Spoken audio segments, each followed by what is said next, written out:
I was born into a wealthy and influential family in Armagh, Northern Ireland. I was the younger of two daughters, and we were the only children.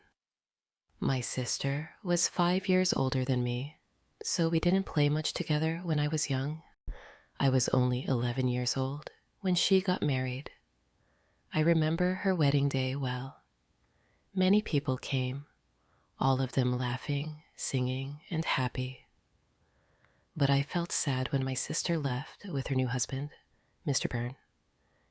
She was always very nice to me, nicer than my mother. And so I cried when she went away to her new home in Belfast. My mother and father didn't love me. They wanted sons and were not very interested in me. About a year after my sister got married, a letter arrived from Mr. Byrne. He said that my sister was ill and that she wanted to come home to Armagh and stay with us to be with her family. I was sad that she was ill, but also very happy about her visit. They're leaving Belfast on Sunday, my father told me, and they're arriving here on Tuesday evening. Tuesday came, and it was a very long day. Hour after hour came and went, and I listened all the time for my sister and her husband. Now the sky was dark, and soon it was midnight. But I couldn't sleep. I listened and waited. Suddenly, at about 1 o'clock in the morning, I heard a noise far away. I ran out of my bedroom and down to the living room. "They're here, they're here," I called to my father, and we quickly opened the front door to see better. We waited there for a few minutes and heard the noise again, somebody crying far away in the night, but we saw nothing. There were no lights and no people there. We went outside, waiting to say hello and to help my sister with her bags, but nobody was there. Nobody came. I looked at my father, and he looked at me. We didn't understand. "I know I heard a noise," he said. "Yes," I answered. "I heard it too." "Father, but where are they?" We went back into the house without another word. We were suddenly afraid. The next day, a man arrived and told us that my sister had died. On Sunday, she felt very ill. On Monday, she was worse. And on Tuesday, at about 1 o'clock in the morning, she died at the same time that we were outside the house in the night, waiting for her. I never forgot that night. For the next 2 years, I was very sad. You could say that I stopped living. I didn't want to do anything or speak to anyone. Mr. Byrne soon married another young woman in Belfast, and I felt angry that he forgot my sister so quickly. I was now the only child of a rich and important family, so before I was 13 years old, men started to visit our home. They wanted to meet me and perhaps marry me, but I didn't like any of these men, and I thought I was too young to be married. When I was 15, my mother took me to Belfast.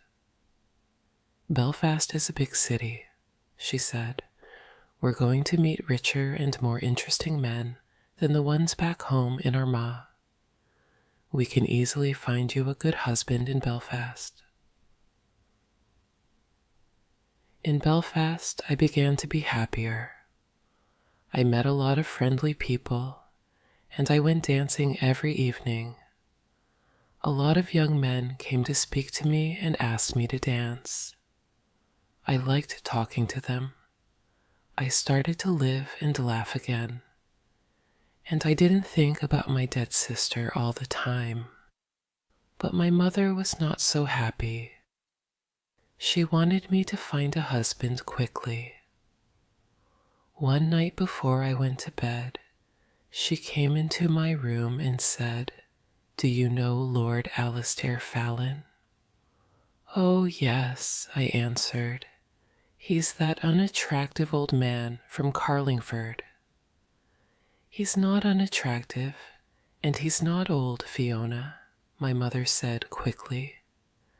"He's from a very wealthy and important family, too, and he wants to marry you. He loves you."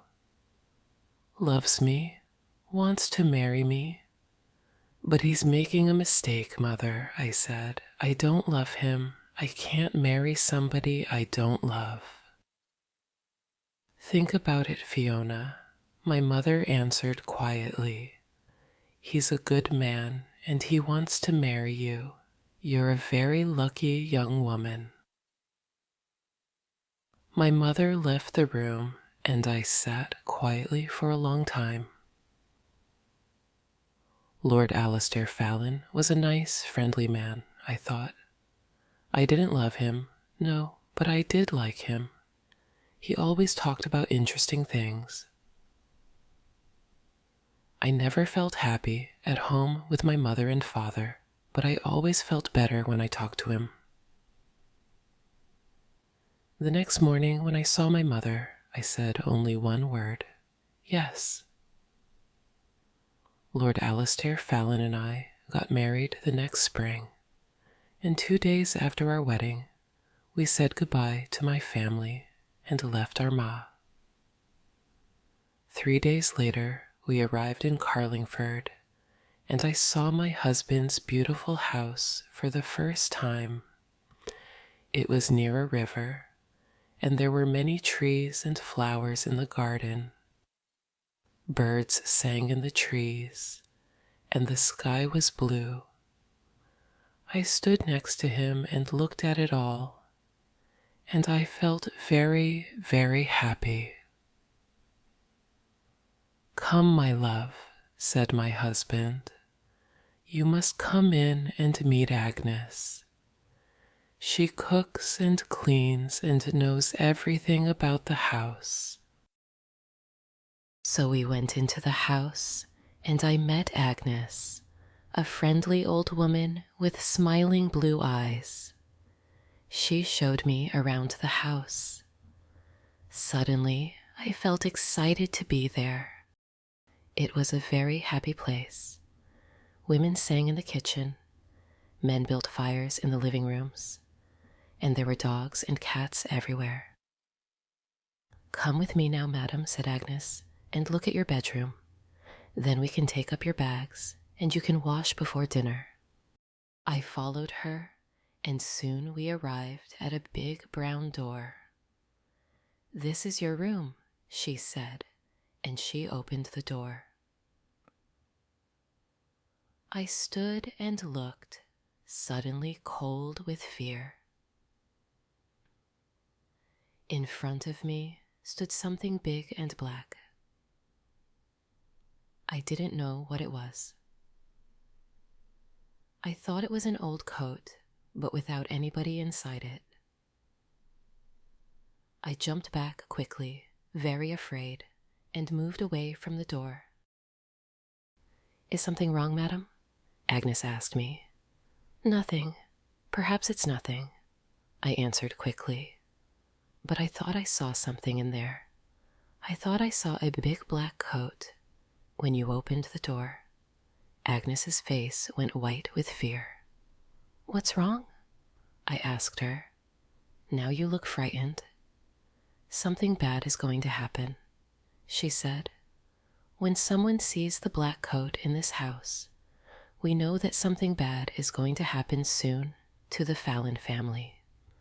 I saw the black coat when I was a child, and the next morning, old Lord Fallon died. Something bad is going to happen now. Madam, I know it." We went down to have dinner. I felt unhappy and afraid, but I didn't say anything to my husband about the black coat. I wanted to forget about it and be happy again. The next day, Lord Fallon and I went for a walk together to look around the house and gardens because I wanted to know my new home better. I like this house and all the people here, I said, and I'm happy to be here with you. It's much better than Armagh.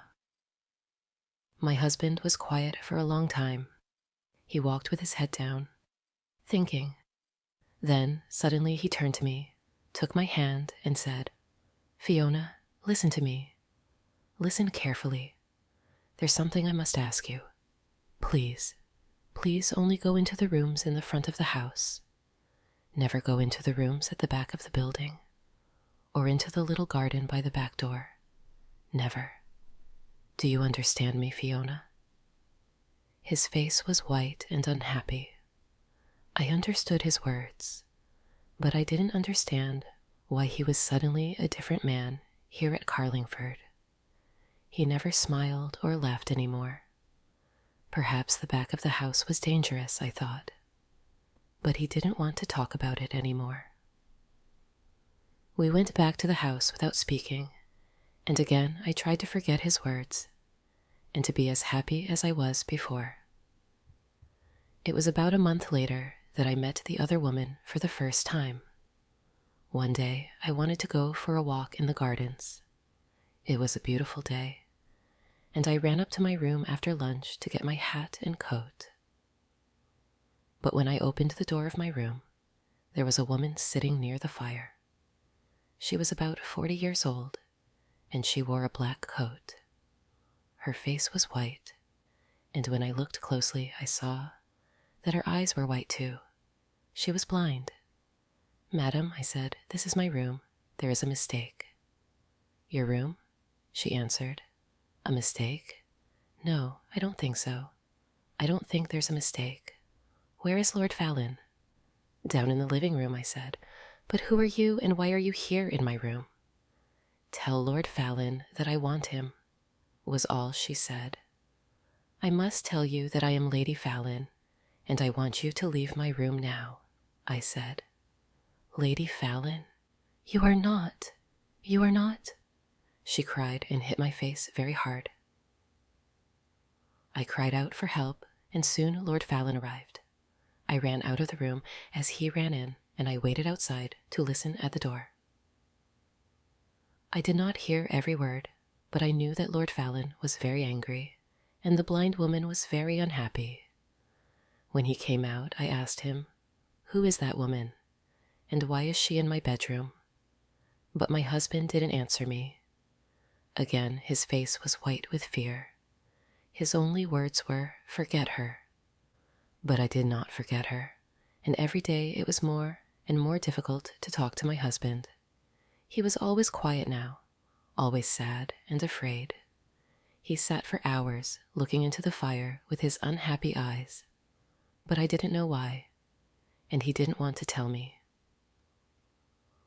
One morning after breakfast, Lord Fallon suddenly said, "I have the answer. We must go away to another country, to France or Spain perhaps. What do you think, Fiona?"